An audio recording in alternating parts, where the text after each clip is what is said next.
अध्याय 10 हड़प्पा संस्कृति कांस्य युगीन नगरीकरण। प्रस्तावना। पाकिस्तानी पंजाब स्थित हड़प्पा में प्राप्त कांस्य युगीन नगरीय संस्कृति महान खोज थी। 1853 ईस्वी में ब्रिटिश अभियंता अलेक्जेंडर कनिंघम ने जो महान उत्खनक और अन्वेषक हुए, हड़प्पा संस्कृति की मोहर देखी। मोहर के ऊपर वृषभ और कुल 6 अक्षर अंकित थे, लेकिन उन्होंने उसका महत्व नहीं समझा। बहुत बाद में 1921 ईस्वी में जब भारतीय पुरातत्वविद दयाराम साहनी ने हड़प्पा की खुदाई शुरू की, तब इसकी संभावनाओं की चर्चा होने लगी। प्रायः उसी समय इतिहासकार राखाल दास बनर्जी ने सिंध में मोहेन-जोदड़ो की खुदाई की। दोनों ने मृड़पात्र और अन्य पुरावशेष खोज निकाले, जिनसे विकसित सभ्यता का संकेत मिलता था। 1926 से 1934 ईस्वी तक M.S. वत्स ने हड़प्पा की खुदाई की। इसकी खुदाई E.J.H. मैके के द्वारा भी हुई। 1934 ईस्वी से जॉन मार्शल ने मोहेन-जोदड़ो की खुदाई का भार अपने ऊपर ले लिया। 1946 ईस्वी में मार्टिमर व्हीलर ने हड़प्पा की खुदाई की। इस प्रकार स्वतंत्रता और विभाजन के पहले के उत्खनन द्वारा हड़प्पा संस्कृति के अनेक स्थलों के, जहां कांसे का इस्तेमाल होता था, महत्वपूर्ण पुरावशेष प्रकाश में लाए गए। स्वतंत्रता के बाद के समय में भारत और पाकिस्तान दोनों के पुरातत्वविदों ने हड़प्पाई और उससे जुड़े स्थलों की खुदाई की। Surajbhan, M.K. धाविलकर, J.P. Joshi, B.B. लाल, S.R. Rao, B.K. Thapar, R.S. Bisht और कुछ अन्य पुरातत्वविदों ने इस सिलसिले में गुजरात, हरियाणा और राजस्थान में काम किया।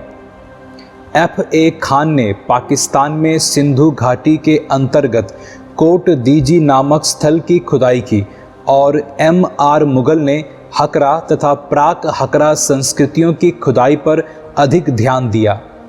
A.H. दानी ने पाकिस्तान के उत्तर पश्चिमी सीमांत प्रदेश में गंधार के मकबरों की खुदाई की। अमेरिकी, ब्रिटिश, फ्रांसीसी और इतालवी पुरातत्वविदों ने हड़प्पा सहित अनेक स्थलों पर काम किया। अब हमारे पास प्रचुर मात्रा में हड़प्पाई सामग्रियां हैं। यद्यपि उत्खनन और अन्वेषण अभी भी जारी है, सभी विद्वान हड़प्पा संस्कृति के नगरीय स्वरूप पर एकमत हैं। लेकिन हकरा घग्गर नदी से शिनाख्त हुई सरस्वती नदी की भूमिका और इस संस्कृति के निर्माता की पहचान पर भिन्न भिन्न मत हैं। हम प्रस्तुत अध्याय में इस पर विचार करेंगे। यहाँ एक मानचित्र दिया गया है, जिसमें हड़प्पा सभ्यता के विस्तार को दिखाया गया है। भौगोलिक विस्तार। सिंधु या हड़प्पा संस्कृति उन अनेकों ताम्र पाषाण संस्कृतियों से पुरानी है, जिनका वर्णन पूर्व में किया जा चुका है, लेकिन यह उन संस्कृतियों से कहीं अधिक विकसित है। इस संस्कृति का उदय ताम्र पाषाणिक पृष्ठभूमि में भारतीय उपमहादेश के पश्चिमोत्तर भाग में हुआ। इसका नाम हड़प्पा संस्कृति पड़ा, क्योंकि इसका पता सबसे पहले 1921 में पाकिस्तान के प्रांत में अवस्थित हड़प्पा नामक आधुनिक स्थल में चला। सिंध के बहुत से स्थल प्राक हड़प्पीय संस्कृति का केंद्रीय क्षेत्र बने। परिणाम स्वरूप वह संस्कृति परिपक्व होकर सिंधु और पंजाब में शहरी सभ्यता के रूप में परिणत हुई। इस परिपक्व हड़प्पा संस्कृति का केंद्र स्थल पंजाब और सिंध में, मुख्यतः सिंधु घाटी में पड़ता है। यहीं से इसका विस्तार दक्षिण और पूरब की ओर हुआ। इस प्रकार हड़प्पा संस्कृति के अंतर्गत पंजाब, सिंध और बलूचिस्तान के भाग ही नहीं, बल्कि गुजरात, राजस्थान, हरियाणा और पश्चिमी उत्तर प्रदेश के सीमांत भाग भी थे। इसका फैलाव उत्तर में जम्मू से लेकर दक्षिण में नर्मदा नदी के मुहाने तक और पश्चिम में बलूचिस्तान के मकरान समुद्र तट से लेकर उत्तर पूर्व में मेरठ तक था। यह समूचा क्षेत्र त्रिभुज के आकार का है। इसका पूरा क्षेत्रफल लगभग 12,99,600 वर्ग किलोमीटर है। अतः यह क्षेत्र पाकिस्तान से बड़ा तो है ही, प्राचीन मिस्र और मेसोपोटामिया से भी निश्चय ही बड़ा है। ईसा पूर्व तीसरी और दूसरी सहस्त्राब्दी में संसार भर में किसी भी संस्कृति का क्षेत्र हड़प्पा संस्कृति के क्षेत्र से बड़ा नहीं था। अब तक इस उपमहादेश में हड़प्पा संस्कृति के लगभग 2800 स्थलों का पता लग चुका है। इनमें कुछ हड़प्पा संस्कृति की आरंभिक अवस्था के हैं, कुछ परिपक्व अवस्था के और कुछ उत्तर अवस्था के हैं। किंतु परिपक्व अवस्था वाले स्थानों की संख्या सीमित है और उनमें केवल 7 को ही नगर की संज्ञा दी जा सकी है। इनमें 2 सर्वाधिक महत्व के नगर थे, पंजाब में हड़प्पा और सिंध में मोहेनजोदड़ो अर्थात प्रेतों का टीला। दोनों पाकिस्तान में पड़ते हैं। दोनों एक दूसरे से 483 किलोमीटर दूर थे और सिंधु नदी द्वारा जुड़े हुए थे। तीसरा नगर सिंध में मोहेनजोदड़ो से 130 किलोमीटर के करीब दक्षिण में चनहुदड़ो स्थल पर था और चौथा नगर गुजरात में खंभात की खाड़ी के ऊपर लोथल स्थल पर। पांचवा नगर उत्तरी राजस्थान में कालीबंगा अर्थात काले रंग की चूड़िया और छठा नगर बनावली हरियाणा के हिसार जिले में था। कालीबंगा की तरह इसने भी 2 सांस्कृतिक अवस्थाएं देखी, हड़प्पा पूर्व और हड़प्पा कालीन। कच्ची ईंटों के चबूतरों, सड़कों और मोरियों के अवशेष हड़प्पा कालीन हैं। इन 6 स्थल पर परिपक्व और उन्नत हड़प्पा संस्कृति के दर्शन होते हैं। सूत कांगेडोर और सुरकोटदा के समुद्र तटीय नगरों में भी इस संस्कृति की परिपक्व अवस्था दिखाई देती है। इन दोनों की विशेषता है एक एक नगर दुर्ग का होना। इसके अतिरिक्त गुजरात के कच्छ क्षेत्र में अवस्थित धोलावीरा में भी किला है और इस स्थल पर हड़प्पा संस्कृति की 3 अवस्थाएं मिलती हैं। ये 3 अवस्थाएं राखी गढ़ी में भी मिलती हैं जो घग्गर नदी पर हरियाणा में स्थित है और धोलावीरा से बड़ा है। उत्तर हड़प्पा अवस्था गुजरात के काठियावाड़ प्रायद्वीप में रंगपुर और रोजदी स्थलों पर पाई गई है। नगर योजना और संरचनाएं। हड़प्पा संस्कृति की विशेषता थी इसकी नगर योजना प्रणाली। हड़प्पा और मोहेनजोदड़ो दोनों नगरों के अपने अपने दुर्ग थे जहां शासक वर्ग के लोग रहते थे। प्रत्येक नगर में दुर्ग के बाहर एक एक उससे निम्न स्तर का शहर था जहां ईंटों के मकानों में सामान्य लोग रहते थे। इन नगरों में भवनों के बारे में विशिष्ट बात यह थी कि ये जाल अर्थात ग्रिड की तरह व्यवस्थित थे। तदनुसार सड़कें एक दूसरे को समकोण बनाते हुए काटती थीं और नगर अनेक खंडों में विभक्त थे। यह बात सभी सिंधु बस्तियों पर लागू थी, चाहे वे छोटी हों या बड़ी। बड़े बड़े भवन हड़प्पा और मोहेनजोदड़ो दोनों की विशेषता है। दूसरा तो भवनों में और भी समृद्ध है। उनके स्मारक बतलाते हैं कि वहाँ के शासक मजदूर जुटाने और कर संग्रह में परम कुशल थे। ईंटों की बड़ी बड़ी इमारतें देखकर सामान्य लोगों को यह भी लगता होगा कि उनके शासक कितने प्रतापी और प्रतिष्ठावान हैं। मोहेनजोदड़ो का शायद सबसे महत्वपूर्ण सार्वजनिक स्थल है विशाल स्नानागार, जिसका जलाशय दुर्ग के टीले में है। यह ईंटों के स्थापत्य का सुंदर उदाहरण है। यह 11.88 मीटर लंबा, 7.01 मीटर चौड़ा और 2.43 मीटर गहरा है। दोनों सिरों पर तल तक सीढ़ियां बनी हुई हैं। बगल में कपड़े बदलने के कमरे हैं। स्नानागार का फर्श पकी ईंटों का बना है। पास के कमरे में बड़ा सा कुआं है। इससे पानी निकालकर हौज में डाला जाता था। हौज के कोने में निर्गम मुख है जिससे पानी बहकर नाले में जाता था। बताया जाता है कि यह विशाल स्नानागार धर्मानुष्ठान संबंधी स्नान के लिए बना होगा, जो भारत में हर धार्मिक कर्म में आवश्यक रहा है। मोहेनजोदड़ो की सबसे बड़ी इमारत है अनाज रखने का कोठार, जो 45.71 मीटर लंबा और 15.23 मीटर चौड़ा है। पर हड़प्पा के दुर्ग में 6 कोठार मिले हैं, जो ईंटों के बने चबूतरों पर 2 पांतों में खड़े हैं। प्रत्येक कोठार 15.23 मीटर लंबा और 6.09 मीटर चौड़ा है और नदी के किनारे से कुछ 1 मीटर की दूरी पर है। इन 12 इकाइयों का समूचा क्षेत्र लगभग 838.1025 वर्ग मीटर होता है, जो लगभग उतना ही होता है जितना मोहेनजोदड़ो के कोठार का है। हड़प्पा के कोठारों के दक्षिण में खुला फर्श है और इस पर 2 कतारों में ईंट के वृत्ताकार चबूतरे बने हुए हैं।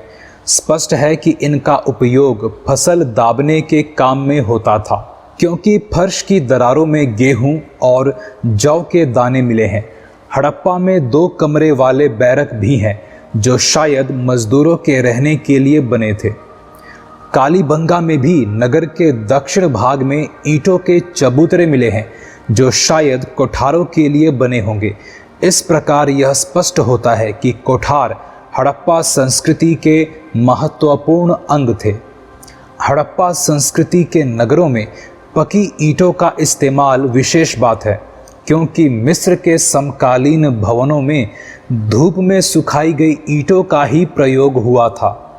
समकालीन मेसोपोटामिया में पकी ईंटों का प्रयोग बहुत ही बड़े पैमाने पर हुआ है। मोहेनजोदड़ो की जल निकास प्रणाली अद्भुत थी। लगभग सभी नगरों के हर छोटे या बड़े मकान में प्रांगण और स्नानागार होते थे। कालीबंगा के अनेक घरों में अपने अपने कुएं थे। घरों का पानी बहकर सड़कों तक आता, जहां इनके नीचे मोरियां बनी हुई थी। अक्सर ये मोरियां ईंटों और पत्थर की सिल्लियों से ढकी रहती थी। सड़कों की इन मोरियों में नरमोखे अर्थात मैनहोल भी बने थे। सड़कों और मोरियों के अवशेष बनावली में भी मिले हैं। कुल मिलाकर स्नान घरों और मोरियों की व्यवस्था अनोखी है। हड़प्पा की निकास प्रणाली तो और भी विलक्षण है। शायद कांस्य युग की दूसरी किसी भी सभ्यता ने स्वास्थ्य और सफाई को इतना महत्व नहीं दिया जितना कि हड़प्पा संस्कृति के लोगों ने दिया। कृषि। सिंधु प्रदेश में आज पहले की अपेक्षा बहुत ही कम वर्षा होती है, इसलिए यह प्रदेश अब उतना उपजाऊ नहीं रहा। यहाँ के समृद्ध देहातों और शहरों को देखने से प्रकट होता है कि प्राचीन काल में यह प्रदेश खूब उपजाऊ था। अब यहाँ केवल 15 सेंटीमीटर वर्षा होती है। ईसा पूर्व 4वीं सदी में सिकंदर का एक इतिहासकार बता गया है कि सिंध इस देश के उपजाऊ भागों में गिना जाता था। पूर्व काल में सिंधु प्रदेश में प्राकृतिक वनस्पति संपदा अधिक थी, जिसके कारण यहाँ अधिक वर्षा होती थी।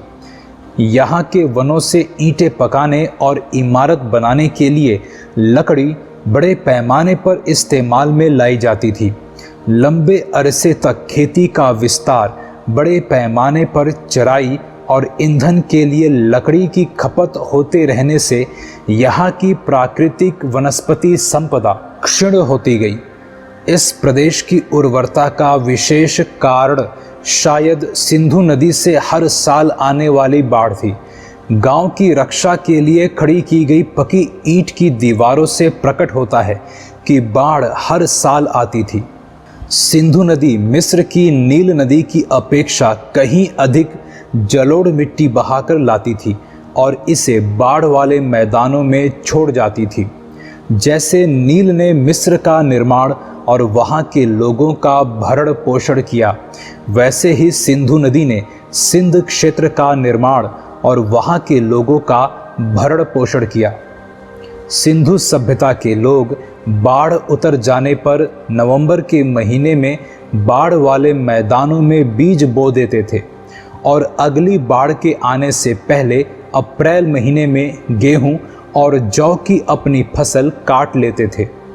यहाँ कोई फावड़ा या फाल तो नहीं मिला है, लेकिन कालीबंगा की प्राक हड़प्पा अवस्था में जो कुंड अर्थात हल रेखा देखे गए हैं, उनसे अनुमान लगाया जाता है कि हड़प्पा काल में राजस्थान में हल जोते जाते थे। हड़प्पाई लोग शायद लकड़ी के हलों का प्रयोग करते थे। इस हल को आदमी खींचते थे या बैल, इस बात का पता नहीं है। फसल काटने के लिए शायद पत्थर के हंसियों का प्रयोग होता था। गबरबंदों या नालों को बांधों से घेरकर जलाशय बनाने की परिपाटी बलूचिस्तान और अफगानिस्तान के कुछ हिस्सों की विशेषता रही है, किंतु लगता है कि नहरों या नालों से सिंचाई की परिपाटी नहीं थी। हड़प्पाई गांव, जो अधिकतर बाढ़ वाले मैदानों में थे, प्रचुर अन्न उपजा लेते थे, जो न केवल उनकी अपनी आवश्यकता की पूर्ति के लिए बल्कि खेती के काम से मतलब न रखने वाले नगरवासी शिल्पियों, व्यापारियों और सामान्य नागरिकों की ज़रूरत पूरी करने के लिए भी पर्याप्त होता था। सिंधु सभ्यता के लोग गेहूं, जौ, राई, मटर आदि अनाज पैदा करते थे। वे 2 किस्म का गेहूं और जौ उगाते थे। बनावली में मिला जौ बढ़िया किस्म का है। इनके अलावा वे तिल और सरसों भी उपजाते थे, परंतु हड़प्पा कालीन लोथल में रहने वाले हड़प्पाइयों की स्थिति भिन्न रही है। लगता है कि लोथल के लोग 1800 ईसा पूर्व में ही चावल उपजाते थे, जिसका अवशेष वहां पाया गया है। मोहेनजोदड़ो और हड़प्पा में और शायद कालीबंगा में भी अनाज बड़े बड़े कोठारों में जमा किया जाता था। संभवतः किसानों से राजस्व के रूप में अनाज लिया जाता था और वह पारिश्रमिक चुकाने और संकट की घड़ियों में काम के लिए कोठारों में जमा किया जाता था। यह बात हम मेसोपोटामिया के नगरों के दृष्टांत से कह सकते हैं, जहां मजदूरी में जौ दिया जाता था। सबसे पहले कपास पैदा करने का श्रेय सिंधु सभ्यता के लोगों को है। चूँकि कपास का उत्पादन सबसे पहले सिंधु क्षेत्र में ही हुआ, इसलिए यूनान के लोग इसे सिंडन कहने लगे, जो सिंधु शब्द से निकला है। पशुपालन, कृषि पर निर्भर होते हुए भी हड़प्पाई लोग बहुत सारे पशु पालते थे। वे बैल, गाय, भैंस, बकरी, भेड़ और सूअर पालते थे। उन्हें कुबड़ वाला सांड विशेष प्रिय था। कुत्ते शुरू से ही पालतू जानवरों में थे। बिल्ली भी पाली जाती थी। कुत्ता और बिल्ली दोनों के पैरों के निशान मिले हैं। वे गधे और ऊंट भी रखते थे और शायद इन पर बोझा ढोते थे। घोड़े के अस्तित्व का संकेत मोहेनजोदड़ो की एक ऊपरी सतह से तथा लोथल में मिली एक संदिग्ध मूर्तिका अर्थात टेराकोटा से मिला है।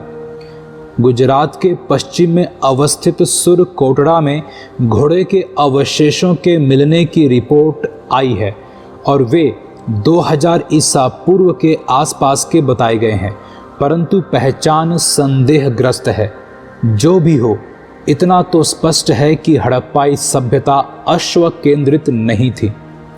हड़प्पा संस्कृति के आरंभिक और परिपक्व अवस्था में न तो घोड़े की हड्डियां और न ही उसके प्रारूप मिले हैं।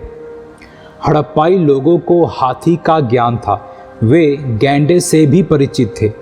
मेसोपोटामिया के समकालीन सुमेर के नगरों के लोग भी इन्हीं लोगों की तरह अनाज पैदा करते थे और उनके पालतू पशु भी प्रायः वही थे जो इनके थे। परंतु गुजरात में बसे हड़प्पाई लोग चावल उपजाते थे और हाथी पालते थे। ये दोनों बातें मेसोपोटामिया के नगरवासियों पर लागू नहीं होती है। शिल्प और तकनीकी ज्ञान। हड़प्पा संस्कृति कांस्य युग की है। यूँ तो इस संस्कृति के लोग पत्थर के बहुत सारे औजारों और उपकरणों का प्रयोग करते थे, लेकिन वे कांस्य के निर्माण और प्रयोग से भी भली भांति परिचित थे। सामान्यतः कांसा तांबे में टिन मिलाकर धातु शिल्पियों द्वारा बनाया जाता था, पर दोनों में एक भी धातु हड़प्पाई लोगों को आसानी से उपलब्ध नहीं थी। इसलिए हड़प्पा में कांसे के औजार बहुतायत से नहीं मिलते हैं। अयस्को (ब्रैकेट) ताम्र खनिजों की अशुद्धियों से लगता है कि वह तांबा राजस्थान की खेतरी ताम्र खानों से मंगाया जा सकता था। हालांकि बलूचिस्तान से भी मंगाया जा सकता था। टिन शायद अफगानिस्तान से कठिनाई के साथ मंगाया जाता था। यद्यपि बताया गया है कि टिन की कुछ पुरानी खदानें हजारीबाग और बस्तर में पाई गई हैं। हड़प्पाई स्थलों में जो कांसे के औजार और हथियार मिले हैं, उनमें टिन की मात्रा कम है। फिर भी ये जो कांसे की वस्तुएं छोड़ गए हैं, वे नगण्य नहीं हैं। इन वस्तुओं से संकेत मिलता है कि हड़प्पा समाज के शिल्पियों में कसेरो अर्थात कांस्य शिल्पियों के समुदाय का महत्वपूर्ण स्थान था। वे प्रतिमाओं और बर्तनों के साथ साथ कई तरह के औजार और हथियार भी बनाते थे, जैसे कुल्हाड़ी, आरी, छुरा और बर्छा।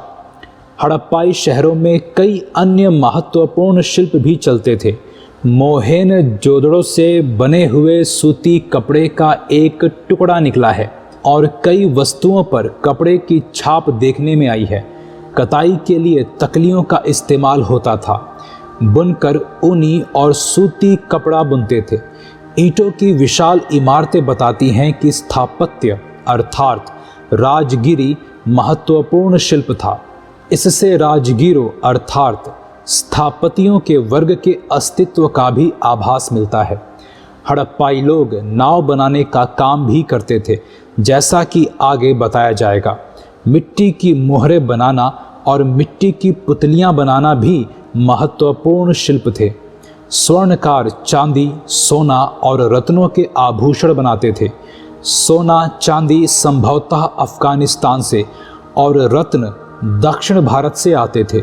हड़प्पाई कारीगर मड़ियों के निर्माण में भी निपुण थे। कुम्हार के चाक का खूब प्रचलन था और हड़प्पाई लोगों के मृद भांडों की अपनी खास विशेषताएं थीं। ये भांडों को चिकने और चमकीले बनाते थे। व्यापार सिंधु सभ्यता के लोगों के जीवन में व्यापार का बड़ा महत्व था। इसकी पुष्टि हड़प्पा, मोहेन-जोदड़ो और लोथल में अनाज के बड़े बड़े कोठारों के पाए जाने से ही नहीं होती, बल्कि बड़े भूभाग में ढेर सारी मिट्टी की मोहरों अर्थात सील, एक रूप लिपि और मानकीकृत माप तौलों के अस्तित्व से भी होती है। हड़प्पाई लोग सिंधु सभ्यता क्षेत्र के भीतर पत्थर, धातु, हड्डी आदि का व्यापार करते थे, लेकिन वे जो वस्तुएं बनाते थे उनके लिए अपेक्षित कच्चा माल उनके नगरों में उपलब्ध नहीं था।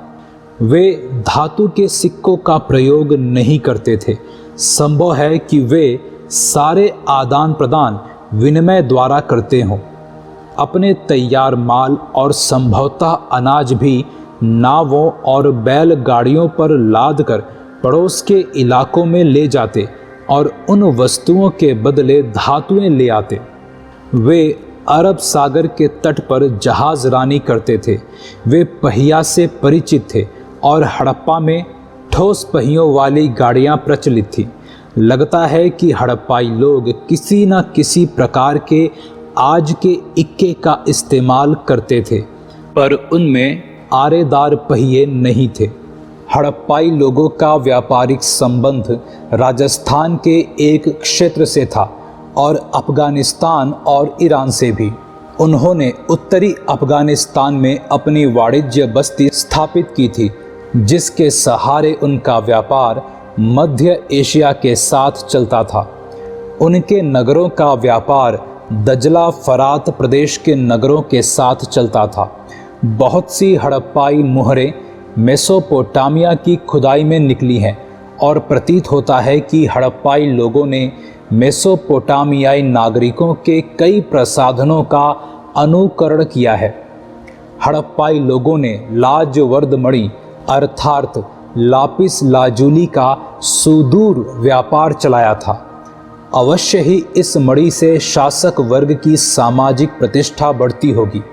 2350 ईसा पूर्व के आसपास और उसके आगे के मेसोपोटामियाई अभिलेखों में मेलुहा के साथ व्यापारिक संबंध की चर्चा है। मेलुहा सिंधु क्षेत्र का प्राचीन नाम है। मेसोपोटामिया के पुरालेखों में 2 मध्यवर्ती व्यापार केंद्रों का उल्लेख मिलता है, दिलमन और मकन। ये दोनों मेसोपोटामिया और मेलुहा के बीच में हैं। दिलमन की पहचान शायद फारस की खाड़ी के बहरैन से की जा सकती है। उस बंदरगाह नगर में हजारों कब्रें खुदाई का इंतजार कर रही हैं। राजनीतिक संगठन। हमें हड़प्पा के राजनीतिक संगठन का कोई स्पष्ट आभास नहीं है, किंतु यदि सिंधु सभ्यता की सांस्कृतिक एकता पर ध्यान दिया जाए तो ऐसी एकता किसी केंद्रित सत्ता के बिना संभव नहीं हुई होगी। यदि हड़प्पाई सांस्कृतिक अंचल को राजनीतिक अंचल भी समझा जाए तो इस उपमहादेश ने मौर्य साम्राज्य की स्थापना से पूर्व इतनी बड़ी राजनीतिक इकाई कभी नहीं देखी। इस इकाई की अद्भुत दृढ़ता इसी से स्पष्ट हो जाती है कि यह लगभग 600 वर्षों तक निरंतर कायम रही। मिस्र और मेसोपोटामिया के नितांत विपरीत किसी भी हड़प्पाई स्थल पर मंदिर नहीं पाया गया है। किसी भी प्रकार का कोई भी धार्मिक भवन नहीं मिला है। इसका अपवाद विशाल स्नानागार हो सकता है, जिसका उपयोग नहाने धोने अर्थात शुद्धि या सफाई के लिए किया जाता होगा। हड़प्पा अंचल में धार्मिक विश्वासों और आचारों में एक रूपता नहीं है। इसलिए यह सोचना गलत होगा कि हड़प्पा में पुरोहितों का वैसा ही शासन था जैसा कि निचले मेसोपोटामिया के नगरों में था। ऐसा संकेत मिलता है कि उत्तर हड़प्पाई अवस्था में गुजरात के लोथल में शायद अग्नि पूजा की परंपरा चली, किंतु इसके लिए मंदिरों का उपयोग नहीं होता था। शायद हड़प्पाई शासकों का ध्यान विजय की ओर उतना नहीं था जितना वाणिज्य की ओर, और हड़प्पा का शासन संभवतः वणिक वर्ण के हाथ में था। ध्यान रहे कि सिंधु सभ्यता में अस्त्र शस्त्र का अभाव है। धार्मिक प्रथाएं। हड़प्पा में पकी मिट्टी की स्त्री मूर्तिकाएं भारी संख्या में मिली हैं। एक मूर्तिका में स्त्री के गर्भ से निकलता पौधा दिखाया गया है। यह संभवतः पृथ्वी देवी की प्रतिमा है और इसका निकट संबंध पौधों के जन्म और वृद्धि से रहा होगा। इसलिए मालूम होता है कि हड़प्पाई लोग धरती को उर्वरता की देवी समझते थे और इसकी पूजा उसी तरह करते थे जिस तरह मिस्र के लोग नील नदी की देवी आइसिस की पूजा करते थे। लेकिन हड़प्पाई लोग मिस्र वासियों की तरह मात्र सत्तात्मक थे या नहीं, इसके बारे में कुछ नहीं कहा जा सकता। मिस्र में राज्य या संपत्ति का उत्तराधिकार कन्या को मिलता था, किंतु हड़प्पा समाज में उत्तराधिकार का स्वरूप क्या था यह हमें ज्ञात नहीं है। कुछ वैदिक सूक्तों में पृथ्वी माता की स्तुति है, किंतु उसको कोई प्रमुखता नहीं दी गई है। सुदीर्घ काल के बाद ही हिंदू धर्म में इस मातृ देवी को उच्च स्थान मिला है। ईसा की 6ठी सदी और उसके बाद से ही दुर्गा, अम्बा, काली, चंडी आदि विविध मातृ देवियों को पुराणों और तंत्रों में आराध्य देवियों का स्थान मिला। काल क्रमेण प्रत्येक गांव की अपनी अलग अलग देवी हो गई। सिंधु घाटी के पुरुष देवता एक मुहर पर चित्रित किया गया है। उसके सिर पर 3 सिंग हैं। वह एक योगी की ध्यान मुद्रा में एक टांग पर दूसरी टांग डाले बैठा अर्थात पद्मासन लगाए दिखाया गया है। उसके चारों ओर एक हाथी, एक बाघ और एक गैंडा है। आसन के नीचे एक भैंसा है और पांवों पर 2 हरिण हैं। मुहर पर चित्रित देवता को पशुपति महादेव बतलाया जाता है, पर यह संदेहास्पद लगता है क्योंकि सिंग वाले देवता अन्य प्राचीन सभ्यताओं में भी पाए गए हैं। निस्संदेह हम लिंग पूजा का भी प्रचलन पाते हैं, जो कालांतर में शिव की पूजा से गहन रूप से जुड़ गई थी। हड़प्पा में पत्थर पर बने लिंग और योनि के अनेकों प्रतीक मिले हैं। संभवतः ये पूजा के लिए बने थे। ऋग्वेद में लिंग पूजक अनार्य जातियों की चर्चा है। लिंग पूजा हड़प्पा काल में शुरू हुई और आगे चलकर हिंदू समाज में पूजा की विशिष्ट विधि मानी जाने लगी। वृक्षों और पशुओं की पूजा। सिंधु क्षेत्र के लोग वृक्ष पूजा भी करते थे। एक मुहर अर्थात सील पर पीपल की डालों के बीच विराजमान देवता चित्रित हैं। इस वृक्ष की पूजा आज तक जारी है। हड़प्पा काल में पशु पूजा का भी प्रचलन था। कई पशु मुहरों पर अंकित हैं। इनमें सबसे महत्व का है एक सींग वाला जानवर अर्थात यूनिकॉर्न, जो गैंडा हो सकता है। उसके बाद महत्व का है कुबड़ वाला सांड। आज भी जब ऐसा सांड बाजार की गलियों में चलता है तो धर्मात्मा हिंदू इसे रास्ता दे देते हैं। इसी तरह सिंग वाले देवता के चतुर्दक पशुओं की उपस्थिति से प्रकट होता है कि उनकी भी पूजा होती थी।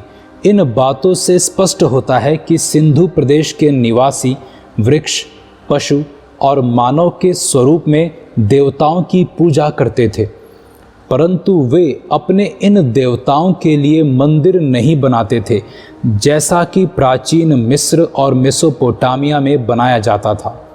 धर्मोपासना सूचक वस्तुओं के रहते हुए भी हड़प्पा के नगरीकरण को धर्म से जोड़ना ठीक न होगा, जो बात कांस्य युग के अन्य नगरीय समाजों पर भी लागू होती है। जब तक सिंधु लिपि पढ़ी नहीं जाती तब तक हड़प्पाई लोगों के धार्मिक विश्वासों के बारे में कुछ नहीं कहा जा सकता है। तावीज़ बड़ी तादाद में मिले हैं। शायद हड़प्पाई लोग विश्वास करते थे कि भूत प्रेत उनका अनिष्ट कर सकते हैं और इसीलिए उनसे बचने के लिए तावीज़ पहनते थे। आर्यतर परंपरा से संबद्ध माने जाने वाले अथर्ववेद में अनेकों तंत्र मंत्र या जादू टोने दिए गए हैं और रोगों का तथा भूत प्रेतों को भगाने के लिए तावीज़ बताए गए हैं। हड़प्पाई लिपि। प्राचीन मेसोपोटामियाइयों की तरह हड़प्पाई लोगों ने भी लेखन कला का आविष्कार किया था। यद्यपि हड़प्पाई लिपि का सबसे पुराना नमूना 1853 में मिला था और 1923 तक पूरी लिपि प्रकाश में आ गई, किंतु वह अभी तक पढ़ी नहीं जा सकी है। कुछ लोग इसे द्रविड़ या आद्य द्रविड़ भाषा से जोड़ने का प्रयास करते हैं। कुछ लोग संस्कृत से तो कुछ लोग सुमेरी भाषा से, परंतु इन पठनों में से कोई भी संतोषप्रद नहीं है। लिपि न पढ़े जाने के कारण साहित्य में हड़प्पाई लोगों का क्या योगदान रहा, कुछ कहा नहीं जा सकता। हम उनके विचारों और विश्वासों के बारे में भी कुछ नहीं कह सकते हैं। पत्थर की मुहरों और अन्य वस्तुओं पर हड़प्पाई लेखन के लगभग 4000 नमूने हैं। हड़प्पाइयों के अभिलेख उतने लंबे लंबे नहीं हैं जितने मिस्रियों और मेसोपोटामियाइयों के हैं। अधिकांश अभिलेख मुहरों पर हैं और हर एक में 2-4 ही शब्द हैं। इन मुहरों का प्रयोग धनाढ्य लोग अपनी निजी संपत्ति को चिन्हित करने और पहचानने के लिए करते होंगे। इस लिपि में कुल मिलाकर 250 से 400 तक चित्राक्षर अर्थात पिक्टोग्राफ हैं और चित्र के रूप में लिखा हर अक्षर किसी ध्वनि, भाव या वस्तु का सूचक है। हड़प्पा लिपि वर्णनात्मक नहीं बल्कि मुख्यतः चित्रलेखात्मक है। मेसोपोटामिया और मिस्र की समकालीन लिपियों के साथ इसकी तुलना करने के प्रयास किए गए हैं, परंतु यह तो सिंधु प्रदेश का आविष्कार है और पश्चिम एशिया के लिपियों से इसका कोई संबंध दिखाई नहीं देता है। माप तौल। लिपि का ज्ञान हो जाने से निजी संपत्ति का लेखा जोखा रखना आसान हो गया होगा। सिंधु क्षेत्र के नगरवासियों को व्यापार और अन्य आदान प्रदानों में माप तौल की आवश्यकता हुई और उन्होंने इसका प्रयोग भी किया। बाट के रूप में व्यवहृत बहुत सी वस्तुएं पाई गई हैं। उनसे प्रकट होता है कि तौल में 16 या उसके आवर्तकों का व्यवहार होता था, जैसे 16, 64, 160, 320 और 640। दिलचस्प बात यह है कि 16 के अनुपात की यह परंपरा भारत में आधुनिक काल तक चलती रही है। हाल तक 1 रुपया 16 आने का होता था। हड़प्पाई लोग मापना भी जानते थे। ऐसे डंडे पाए गए हैं जिन पर माप के निशान लगे हुए हैं। इनमें एक डंडा कांसे का भी है। मृदभांड। हड़प्पाई लोग कुम्हार के चाक का उपयोग करने में बड़े कुशल थे। उनके अनेक बर्तनों पर विभिन्न रंगों की चित्रकारी देखने को मिलती है। हड़प्पा भांडों पर आमतौर से वृत्त या वृक्ष की आकृतियां मिलती हैं। कुछ ठीकरों पर मनुष्य की आकृतियां भी दिखाई देती हैं। मुहरें अर्थात सीलें हड़प्पा संस्कृति की सर्वोत्तम कलाकृतियां हैं। उसकी मुहरें अब तक लगभग 2000 सीलें प्राप्त हुई हैं। इनमें से अधिकांश सीलों पर लघु लेखा के साथ साथ एक सिंगी जानवर, भैंस, बाघ, बकरी और हाथी की आकृतियां उकेरी हुई हैं। प्रतिमाएं। हड़प्पाई शिल्पी धातु की खूबसूरत मूर्तियां बनाते थे। कांसे की नर्तकी उनकी मूर्ति कला का सर्वश्रेष्ठ नमूना है। पूरी मूर्ति गले में पड़े हार के अलावा एकदम नग्न है। कुछ हड़प्पाई प्रस्तर प्रतिमाएं मिली हैं। सेल खड़ी की एक मूर्ति के बाएं कंधे तथा दाएं हाथ के नीचे अलंकृत वस्त्र हैं और सिर के पीछे उसके बालों की छोटी लटें बनी हुई पट्टिका द्वारा सवारी गई है। मृड मूर्तिकाएं। सिंधु प्रदेश में भारी संख्या में आग में पकी मिट्टी की बनी मूर्तिकाएं जो टेराकोटा कहलाती हैं मिली हैं। इनका प्रयोग या तो खिलौने के रूप में या पूज्य प्रतिमाओं के रूप में होता था। इनमें पक्षी, कुत्ते, भेड़, गाय, बैल और बंदर की प्रतिकृतियां मिलती हैं। पुरुषों और स्त्रियों की प्रतिकृतियां भी मिली हैं, जिनमें पुरुषों से स्त्रियों की संख्या अधिक है। जहां मुहरें और प्रतिमाएं मंजी दक्षता के साथ बनाई गई हैं, वहीं ये मृड मूर्तियां बहुत ही सरल कलाकृतियां हैं। इन दोनों कोटियों के शिल्पों के बीच जो अंतर है वह इनका इस्तेमाल करने वाले वर्गों के बीच अंतर का सूचक है। प्रथम कोटि की कलाकृतियों का उपयोग उच्च वर्ग के लोगों में होता था और द्वितीय कोटि का जन सामान्य में। प्रस्तर शिल्प में हड़प्पा संस्कृति पिछड़ी हुई थी। प्राचीन मिस्र और मेसोपोटामिया की तरह यहाँ हम कोई महान प्रस्तर प्रतिमा नहीं पाते हैं।